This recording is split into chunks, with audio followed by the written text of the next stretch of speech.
With the 2025 NBA Draft Combine just having wrapped up, let's dive into some sleepers.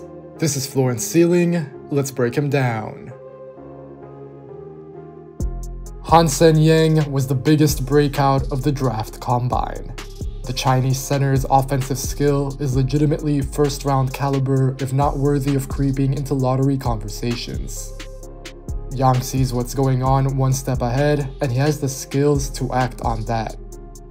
Yang thinks the game before most other bigs and players. He'll thrive as a handoff hub in the NBA, and he's already reliable about finding cutters and shooters who zip around him when he gets the ball around the free throw line, elbows, or above the break. Yang made advanced reads, and he executed difficult passes while being deceptive with his eyes and with feints. The Qingdao prospect didn't look outmatched from a skill level, and his physicality actually stood out. Despite being younger than most of his competition, Yang carved out space with his body, and he got to his spots decently.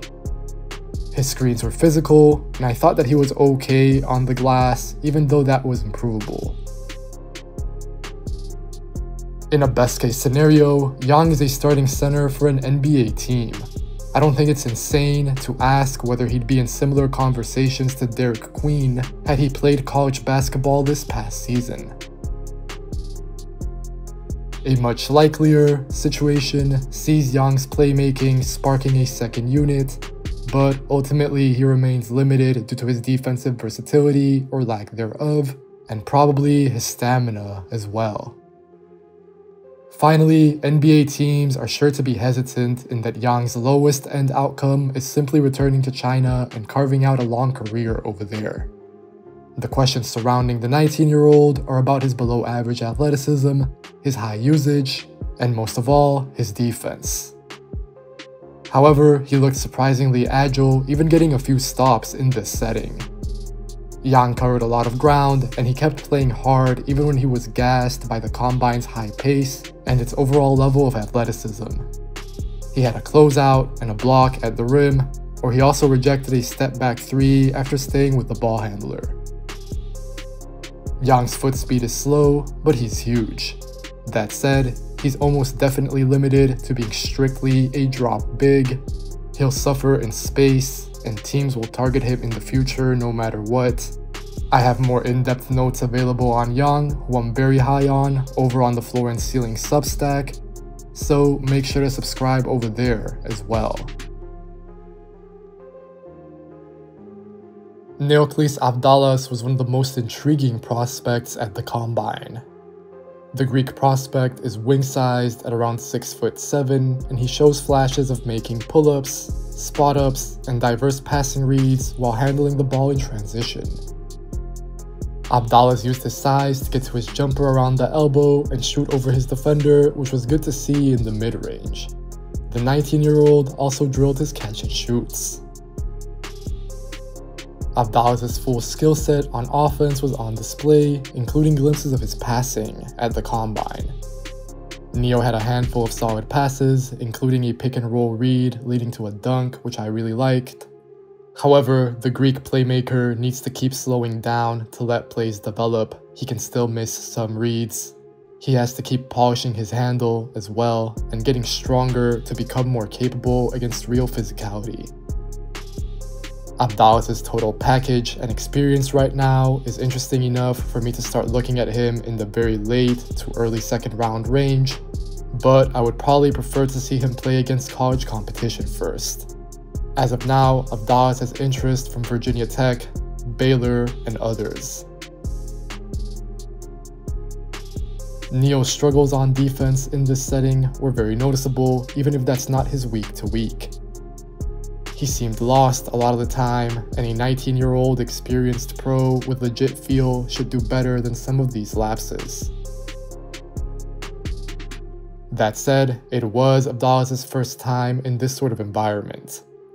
On the ball, he needs to get stronger going forward. The Greek playmaker was dislodged by a single bump multiple times throughout the Combine on drives, closeouts, etc. Strength is a requirement in today's NBA, which is also what makes me think that a year in college under an NCAA program can really help bring Neo's body along.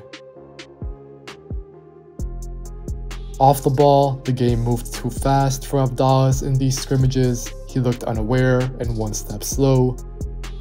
But again, that wasn't entirely surprising, and it's something that an extra year in college before the NBA can help address. Alex Toohey already has a scouting report on the channel for you guys to check out, but this was a great opportunity to evaluate the Australian wing against NCAA and NBA level competition. Toohey actually originally committed to Gonzaga a few years ago, but he ultimately opted for a better developmental situation by staying in his home country.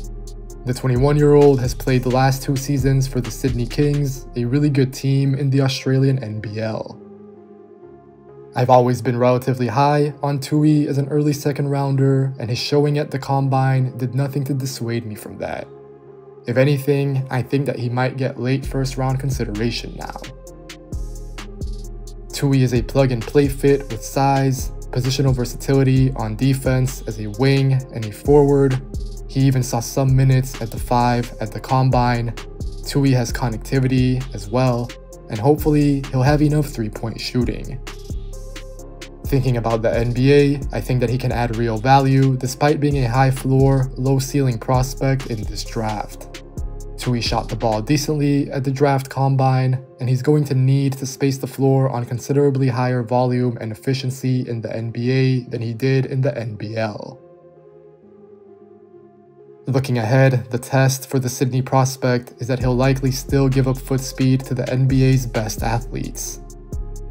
However, I don't expect Toohey to be overwhelmed athletically, which is what he proved at the Combine. Plus, the 6'9" wing is smart and productive enough to figure out how to offset those limitations in due time. Fellow Aussie LACHLAN OLBRICH made the most of his week in Chicago. The 6'10"-ish Australian forward got promoted from the G League Elite Camp to the main draft Combine, where he was also one of the best players. Olbrich is a blue-collar forward who does the dirty work in terms of crashing the glass, making multiple efforts on both ends, diving on the floor for rebounds, setting physical screens, and so on and so forth. I love how Olbrich is a legit bruiser who makes himself felt on the floor, but there's also a real level of skill to go along with his toughness. The former UC Riverside prospect is very comfortable operating out of handoffs and playing on the roll, which bodes well for his NBA projection. Olbrich is a quick decision maker, and I love how he always keeps the ball ticking rather than holding onto it for an extra beat or two. The 21-year-old is pretty fluid, but his below-the-rim explosiveness, tweener size, lack of shooting, and limited upside probably restrict Olbrich to undrafted free agency or the late second round. If I was a decision maker in the NBA, I would definitely prioritize the Australian prospect with an Exhibit 10 or a two-way deal. Olbrich played for the Illawarra Hawks in the NBL the last 2 seasons, averaging about 8 points, 4 rebounds, and 2 assists in 17 minutes per game this year. Jamir Watkins looked like an NBA wing at the Combine with how he defended multiple positions, made decisions out of different spots, and produced like a 23-year-old who turns 24 in July should. Watkins likely solidified his second-round standing, and he makes a lot of sense for a playoff team who needs ready-made contributors at the wing for at least the regular season. The Florida State prospect was great about leveraging his 6'11" wingspan to be disruptive at the point of attack on defense. Watkins got steals and turned them into dunks, he picked up deflections, forced turnovers, rushed ball handlers, and guarded full court. For instance, Watkins guarded Avdalas or Ryan Nembhard alike, and their physical makeups are completely different. Then, we have to keep in mind that Watkins will not be on the ball in the NBA nearly as much as in college. He was effectively Florida State's point guard this season, but his role will likely be narrowed down to much more of a connective wing in the NBA. If his three goes in, he'll be a capable decision maker off the catch. That's the key for Watkins, since his percentages from downtown have been historically shaky on low volume. Sticking to the combine, Watkins made plays spotting up, on the roll, cutting, and self-creating, so he can do a lot. Looking towards the NBA, his age and looming transfer decision will probably place a limit on his floor and ceiling as far as the draft is concerned. Miles Byrd out of San Diego State can probably get late first round looks, but I have him more towards the end of my second round. I've covered Byrd on the Floor and Ceiling Substack before, so make sure to subscribe to that. But first things first, he's an awesome defender, on and off the ball. This shows up for Byrd in every setting, even though I think he's a bit too skinny to be as effective in the NBA. He was great at San Diego State this past season, and he was very productive in the combine as well. For instance, he had 7 stocks on day 2 of scrimmages, which is very commendable in this setting. NBA teams love guys who love to play defense, so I'm sure that they were also impressed by Byrd's outing on that end of the floor.